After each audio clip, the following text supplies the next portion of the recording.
Imagine for a moment you're sitting on a committee and you're tasked with shaping the very foundation of your community specifically, its school system. Hmm. That's precisely the journey our source material takes us on today.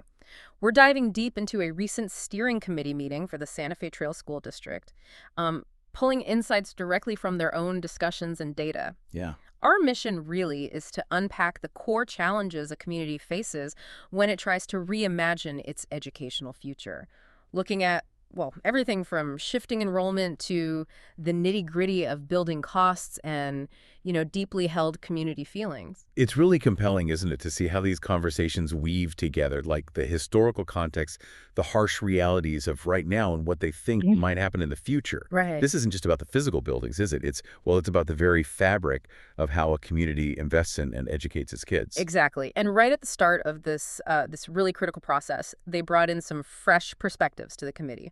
We heard from Robbie Madden, who's just wrapped up his third year as the transportation director, and Ben Paul, the band director, who's actually an alum from 2002 and is even running for an open board position. What kind of unique lens do you think these diverse backgrounds bring? Well, it's a truly intriguing aspect how these different roles naturally lead to varied viewpoints. Yeah.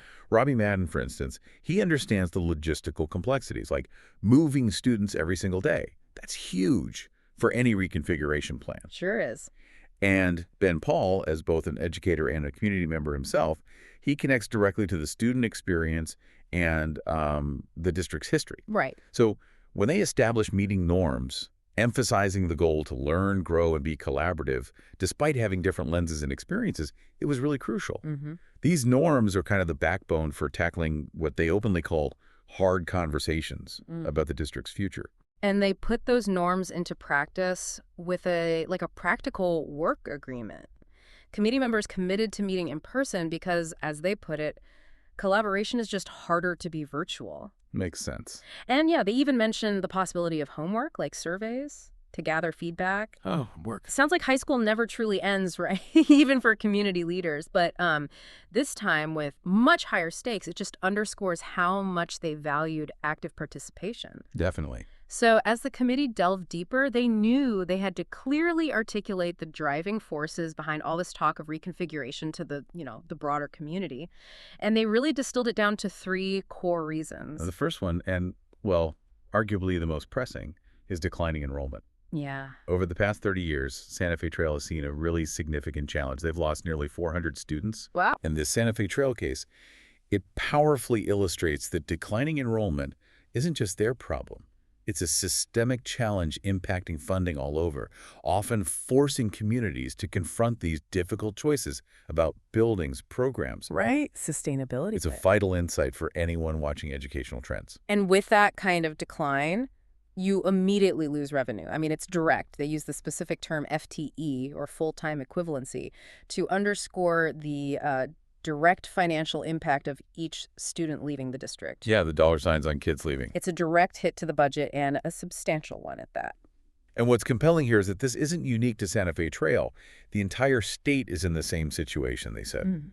The source material points to the Minnesota Public School District, for example, which was planning for this massive boom tied to a new Panasonic plant. Oh, right. I remember hearing about that. But then federal government decisions basically halted that. It just highlights the unpredictable nature of planning, even when you have 30 years of trend data showing decline. So you're trying to plan long-term, but have to be ready to pivot. Exactly. Districts are first to plan for these long-term trends while also being ready, on a dime. So the second core reason for reconfiguration is what they describe as fragmented transitions. It sounds a bit, convoluted, and from the student's perspective, it certainly seems to be. Yeah. The current journey means kids are moving through 4 different buildings in a way that, quote, doesn't make a lot of sense, or that's conducive to really good quality comprehensive learning and aligned learning. Right. To give you a clearer picture, the path is like preschool in one town over here, then K through 3 somewhere else, then 4th and 5th graders go back over here where they're with middle schoolers, and finally 9 through 12 at the high school. That is fragmented. It is. And while the committee readily acknowledges the kids are learning and the staff are doing amazing work, research indicates there's probably a more effective approach. Oh, okay. They're leaning towards getting PK through 5 kids back together in a more traditional elementary school setup. Which makes intuitive sense. Yeah, this approach often leads to more consistent curriculum delivery, better social emotional development for the younger students, and a stronger sense of community within those early grades. It just creates a smoother, more unified experience. Okay. And then finally, the third driving force behind this whole conversation centers on facilities upkeep and long-term sustainability. Right. It kind of boils down to a fundamental question. Is it viable for our future and sustainable to maintain 4 campuses or not? Exactly. And to answer that, they brought in external partners, HDK, who are facilities planning experts, and Piper Sandler, a financial advisory firm specializing in public finance. Got it. Their proposals analyze the costs of maintaining schools in various ways, forming a really crucial part of this long-term financial planning. So to really gauge community sentiment, one of the most engaging parts of the meeting was how they gathered real-time feedback. The live polling. Yeah, they leveraged technology using a QR code and a website for live input from participants. How effective was this direct engagement, even with a few initial tech glitches they had to work through? Well, it's compelling, I think, to see a committee not just presenting information, but Mhm. actively asking for immediate feedback. It Quick. creates a sense of, shared ownership. Yeah. And for their first live question, they asked, "What are your favorite things about Santa Fe Trail School?" Mm. The common themes that popped up were really heartening. Close community, a strong support system, small classroom size, and the dedication of teachers and staff. Nice. It paints a picture of a tight-knit community that really values its educators. Definitely. But what's interesting here is how those real-time responses then contrasted with data from a previous broader community survey. Right. This is key. The steering committee's internal priorities were things like operational efficiency, safe facilities, modern facilities, reducing transitions, and cost. But when asked what they perceived the community's priorities were, cost jumped right to the top. Yeah, followed by safety, security, operational efficiencies, maintaining existing buildings, and then reducing transitions. What does that stark difference tell us, especially how cost moved up so dramatically in their perception of the community? Well, this difference, it highlights a critical insight for any public body, really. Mhm. The internal priorities of a committee, no matter how well-intentioned, can often diverge pretty sharply from the broader community's immediate concerns, Yeah. especially when personal finances are involved. Right. Pocketbook issue. Exactly. Yeah. It suggests the committee maybe correctly anticipated that cost would be a significant public sticking point, perhaps even more so than their own internal focus on things like, operational efficiency. It's actually a good sign they're trying to listen, even if it shifts their own focus a bit. Okay. So with that cost sensitivity in mind, they then moved on to a more direct question. What is the appropriate number of buildings to best support long-term success and responsible use of resources? And the results were pretty clear.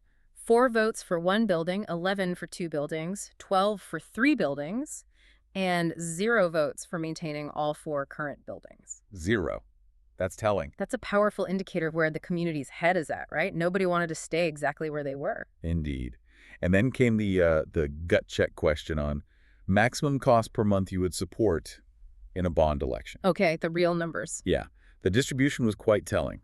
6 people said $5 a month, 3 at $10 a month, 11 people landed at $20 a month, 5 at $30, and 6 were okay with $40 a month. Interesting spread, mostly clustering around that middle. Mostly. And a telling attendee comment was also noted about the lack of a 0 option, suggesting some felt there wasn't an option for those who might oppose any additional bond cost. Okay.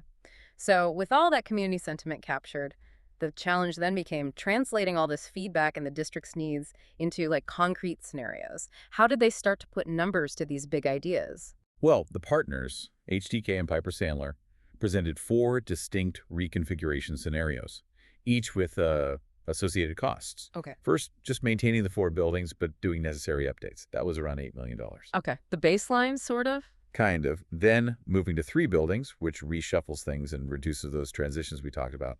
That would cost about $11 million. All right. The 2-building scenario, creating a pre-K-5 center and then a combined middle high school, falls between $20 million and $24 million.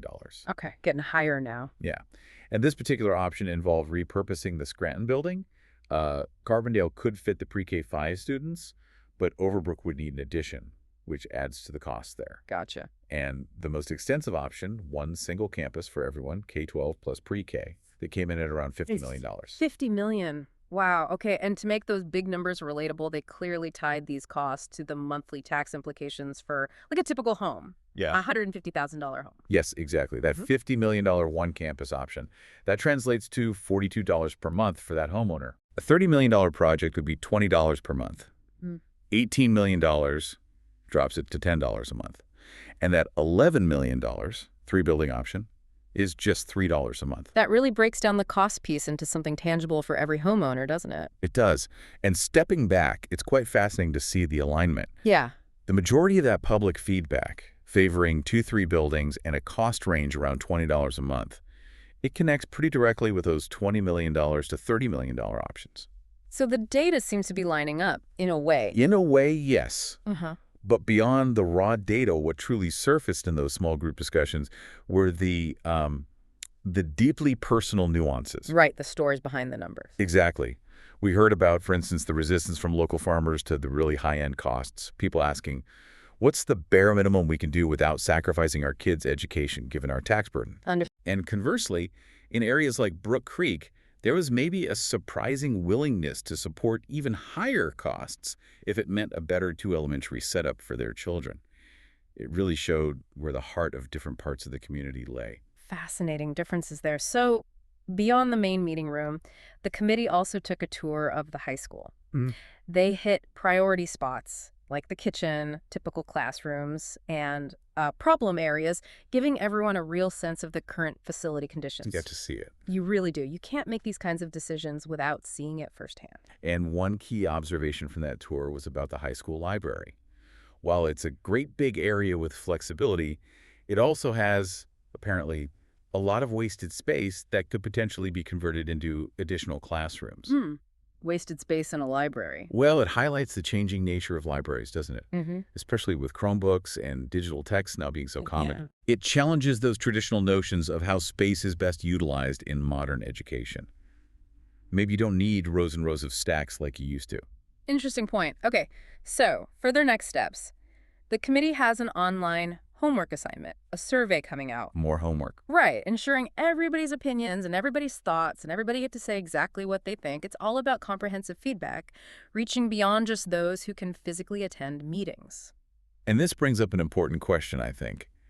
How does a district ensure full transparency and participation in such a complex process? Yeah. Their broader communication strategy includes newsletters to the public and a Reconfiguration website Okay. that features an AI chatbot. Whoa, really? An AI chatbot? Yeah.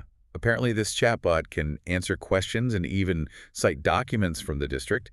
It demonstrates a very proactive approach to information sharing and transparency. That's pretty cutting edge for a school district communication plan. It is. They really are trying to get the information out there, make it accessible to everyone, which is absolutely key in these types of community-driven decisions. Well, this deep dive has truly shown us just the multifaceted nature of school district reconfiguration. It's such a complex balancing act between, declining enrollment, educational best practices, deeply held community sentiment, and, of course, financial viability. It's a powerful reminder that the future of education is often shaped in these very public, very human conversations. And if we step back and look at the broader implications, this Santa Fe Trail case, it raises a really important question, I think. What's that? In an era of shrinking resources and evolving educational needs, how do communities truly define sustainability and success for their children's future? Especially when it means making hard choices about the very buildings they learn in. Yeah. It challenges the idea that more is always better, or that keeping things the same is always sustainable. That's a great point. The process we've unpacked today shows that even seemingly local issues are incredibly complex. They're driven by data, demographics, and these deeply held community values. It's a powerful reminder, like you said, that the future of education is often shaped right here in these very public, very human conversations. And it leaves us with this to maybe ponder, how might technology like that AI chatbot we just discussed continue to transform public engagement and decision-making on critical local issues, maybe even beyond just school district planning? And I guess, how much homework are citizens truly willing to do to shape their collective future?